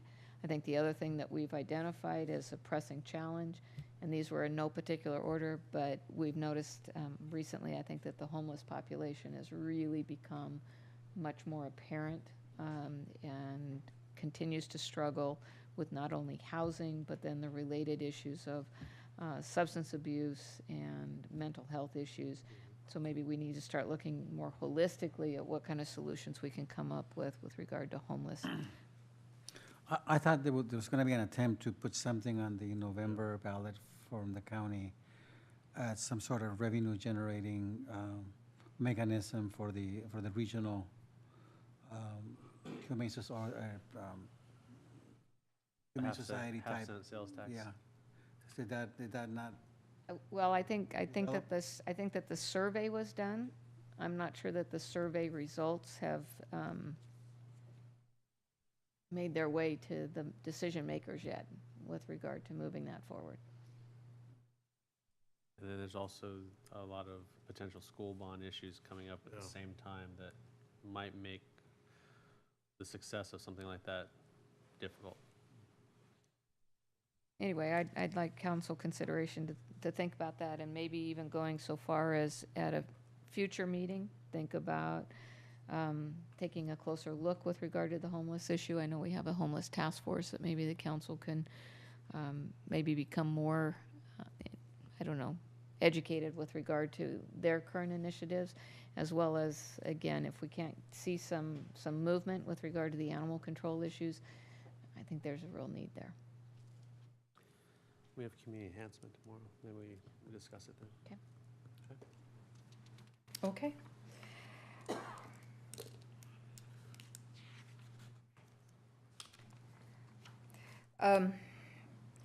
Well, I discussed the projects, the capital projects that are pending.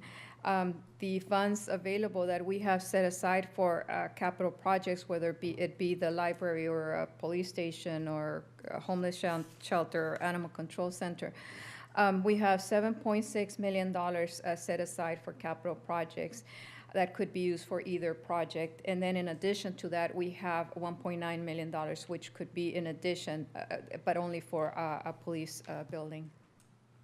Is that forfeiture? See, there was a comment in here, and I was struggling with this a little bit, but it said, in regards to the challenges, said, however, any overage in the expenditures for the upcoming construction of the aquatic center would be reduced, or excuse me, would have to convey from, or would have to be covered by these funds. So I kind of read it, and I feel like we're anticipating that construction costs are going to be maybe in excess to what we originally planned, but can you give me some maybe background on why that statement's in there? That was my next slide. I just want to, I put it in there. We have that project starting, and we have money set aside. However, if by any chance there's any cost overruns above and beyond what we're projecting at this point in time, those will have to come, because we have the funds set aside from the 2011 redevelopment bonds, 11 million, I believe. And but anything, let's say it was to go over, whatever amount we're over, the only revenue source, the only source would be the general fund balance. So I just had to put it back in there because it's a possibility, it could happen, and if it does, then it would come from the general fund. So any place we can go from. Just to keep in mind, along with, we have so much in fund balance and all these challenges coming up. But, all right. Okay, and I mentioned Crookshank. Again, Crookshank, the same thing. So in summary, with regards to the general fund, our biggest challenge, limited resources, no major growth in revenues at this point in time, and then expected increase in expenditures as a result of what I just discussed. But overall, as we move forward and we work on our next budget, we're going to evaluate and present to you for your approval the various needs and challenges, and following and addressing those with the highest priority, and then following the city's strategic plan. So that's the general fund.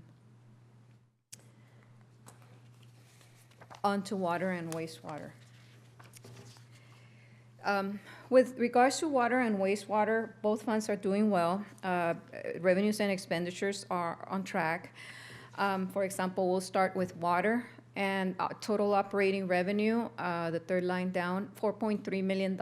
We have received 53% of the total revenue that we budgeted for.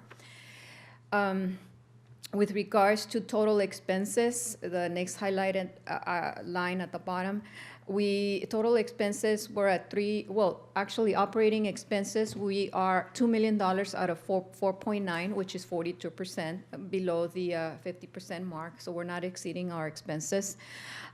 Overall, for total expenses, we're at 33, but that's only because we have spent only 26%.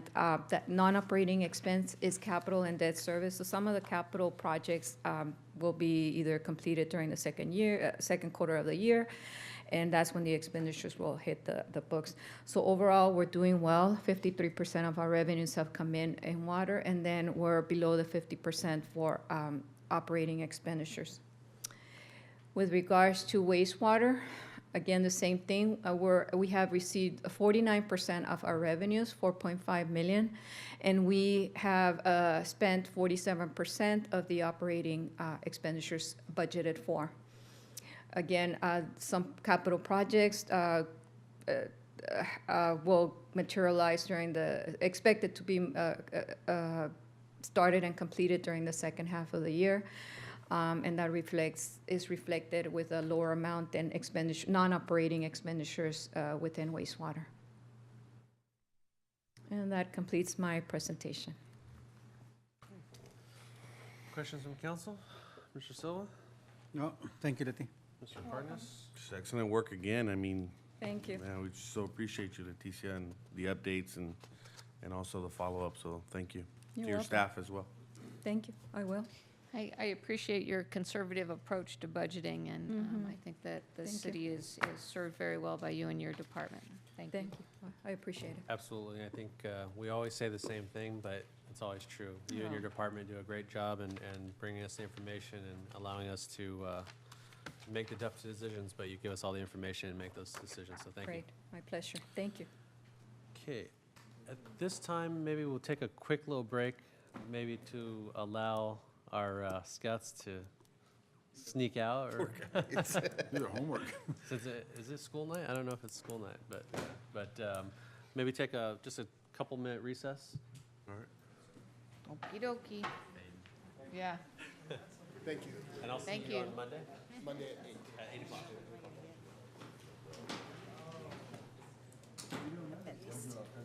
These are Christian, somebody's gonna have to help me with that. Thomas Christie, Dr. Christie.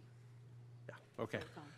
And the Chief Medical Officer at El Centro Regional, and Patty Mason, the Interim Chief Executive Officer of UCSD Health. Motion by Cardenas, second by Silva. Any discussion? They're Please. both outstanding individuals. Please bow it. Item passes 4-0 with one absent. Okay. We already did item number 14, so we have informational items, and we have no successor agency, no business there, so now we have public comments. Anybody from the public wishing to address the council?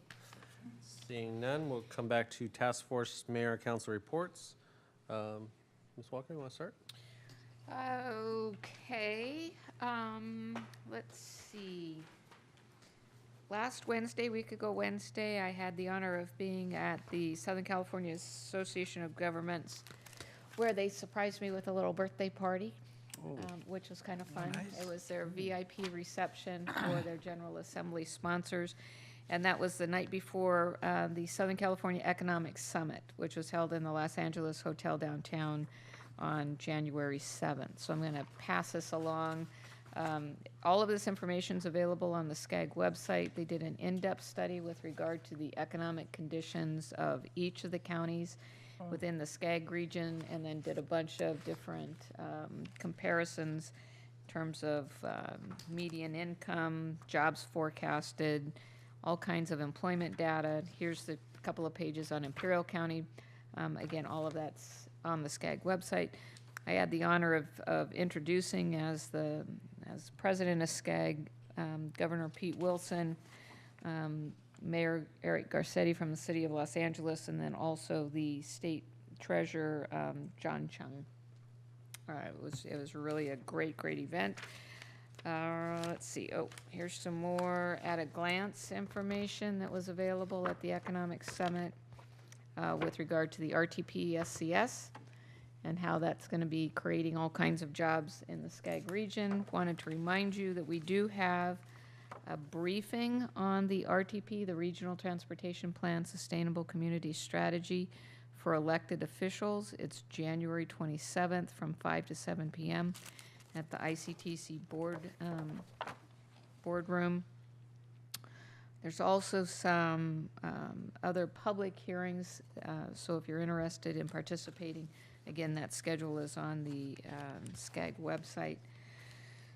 Let's see, we have the League of California Cities dinner on the 28th. We are hosting at the courtroom. It's a very small venue, so if you're going to attend, we need to get those RSVPs in to Diane ASAP.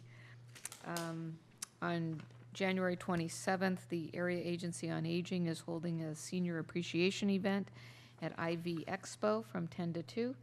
So if you have an opportunity to stop by IV Expo, I think we have 40 different vendors who will be participating with entertainment and different things, so it'd be great to have you there. What was that date? The 27th, next Wednesday, from 10 to 2. And then the last thing, I've been asked by the chair, Assembly Member Jim Frazier, to testify at the Assembly Transportation Committee hearing on Monday. Assembly Member Frazier has put out, it's AB 1591, comprehensive funding plan for transportation in the state of California. And so it looks like I will be part of a panel on the first, or at 1:30 on next Monday. So I'll report back after that. All right. Mr. Cardenas. Yes, Mr. Mayor, just real briefly, just wanted to share that I attended a library board meeting earlier this month. I know you were there too, and I wanted to just share some of the things that they're talking about, and I have a handout. And it's really neat because there's a lot of data that they cover in these meetings, and I highlighted kind of the section on attendance. So you can see that these are the things that, you know, Ms. Piedra and some of the folks, and currently their chair, Mr. Tyler, these are some of the things that they talk about at this, and you can see some of the attendance, the monthly attendance in our library, also the total number of library cards so that have been issued. So it's, you know, it just kind of validates that this is an important city asset, and I just thought I'd share it with you. It's very interesting information. So, and on that note too, we're actually preparing, I believe tomorrow is our first meeting regarding the feasibility study of our library. So Marcella's actually done a really good job in getting the stakeholders. We're gonna be doing some tours of some sites. I know our mayor was there as well. So I'm very excited about that project moving forward. Also attended the, although it should have been Councilmember Garcia, but I attended the Centinela State Prison Citizens Advisory Committee. It's the last one that I'm going to attend. I wanted to highlight Gayla Fennell, and I know probably our council member here knows her very well. You know, she does an excellent job with the Centinela. They're actually looking at maybe even doing a satellite campus at Centinela for some of our prisoners, and they're offering an AA and a BA program. Gayla Fennell is just awesome, and she was sharing some of the ideas, and again, you know, I know that you probably have a lot of input in that, but just great to see some of the exciting things that are happening over there with our prison in terms of rehabilitation. And then, Mr. Mayor, if I may, I wanted to recognize somebody in the audience, and that's Jessica Solorio. And she heads up the Spread the Love charity nonprofit, and what they do 6 days a week is they go out and provide meals to the homeless. I had the opportunity to do that with her the first week in January. It was really neat to go out there and participate in this process. I believe she probably distributes anywhere from 40 to 50 meals a day to the homeless. Not only that, she's providing hygiene products, and her nonprofit's gaining a lot of momentum, and she's quite a compassionate person and very empathetic. And to kind of piggyback on what Councilmember Walker was sharing in regards to the homeless, I also attended my first chamber meeting, and that was an interesting meeting as well. And they're discussing some of the homeless issues, and but we do have people in our community that's extremely compassionate when it comes to that, and I do want to thank her for all her help. I know she's in discussing with her, she's probably sees that number as far as homeless folks as high as 100 people, and she's out there 6 days a week, and not that she's counted, but her experience and her nonprofit says that we're anywhere from 100 to 125 homeless people in the city of El Centro. So I know that there's a lot of discussion regarding that, but I do appreciate her efforts and her being here this evening and sharing some of the things that she does. So that's all I have, Mr. Mayor.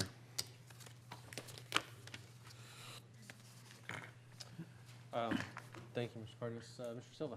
Just a couple of things. I attended the funeral services for Councilmember Miranda from Brawley, and actually Miguel and I go way back, probably about 25, 30 years back to the old SARE program, and so it was a very significant loss for the citizens of Brawley, and the church was just packed to the maximum, and a lot of people showed their love for Miguel. So I was happy to be there for that. I want to give you a save the date to the council, May 6th, so some of us will get to go to the SCAG conference and then hurry on back to El Centro, because that's the day of our Dancing with the Stars Gala through the IBROP Community Foundation. There's 3 alumni in this council that performed there, so I don't know if you saw the names of the contestants for this year, but it's a very impressive group. And I think the city is probably going to buy a table. I will tell you that tickets went on sale 10 days ago, and we've sold 30 tables already. So tickets are moving really incredibly fast, and I hope you guys can join me there, because as you know, I'm a founding member of that foundation. So that's all I have. So if we buy a table, we're going to be the front, because we know somebody. You know people. Okay. You know people. It's all about knowing people. Okay, so it's been busy last, seems like a long time since we've done a report, but just really quickly, Snowbird Breakfast, Mr. Cardenas and I were there, and a little different twist. They had it at Desert Trails. They also got away from the pancakes and did biscuits and gravy, which was interesting. Part of that was because the grill is in the state that it's in, and they deemed it unsafe.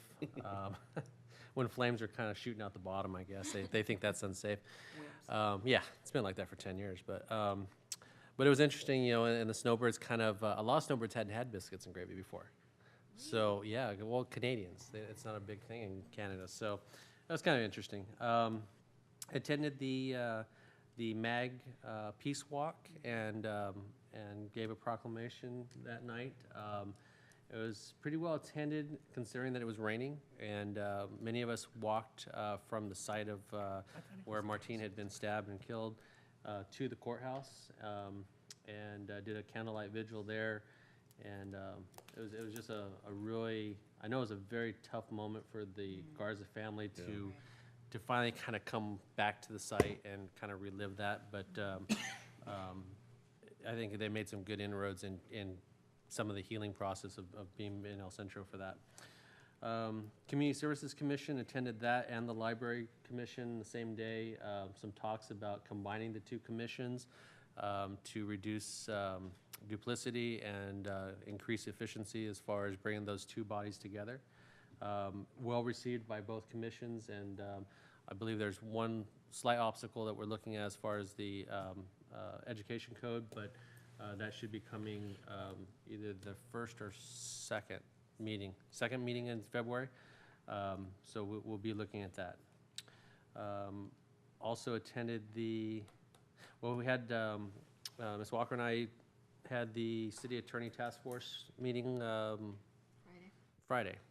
And we were moving forward with releasing an RFP, or it's being in the process of being put together, and it'll be reviewed by Mr. Morita. It'll be comments from Ms. Walker and I, and then we'll be releasing that. So we'll be moving forward on that, and we'll further update the council as we move on that. Attended the MLK Legacy Celebration yesterday at the courthouse steps, and pretty good gathering of individuals. I think it was in the paper today. They had also a big deal in Calexico the day before, so it was a little different. They didn't have the chairs set up, and it wasn't like it usually is, but it was pretty well attended. And what else do I have? I think that's it. We have community enhancement tomorrow, and also the library feasibility study tomorrow. So, anything else from council? No? That's it. We are adjourned.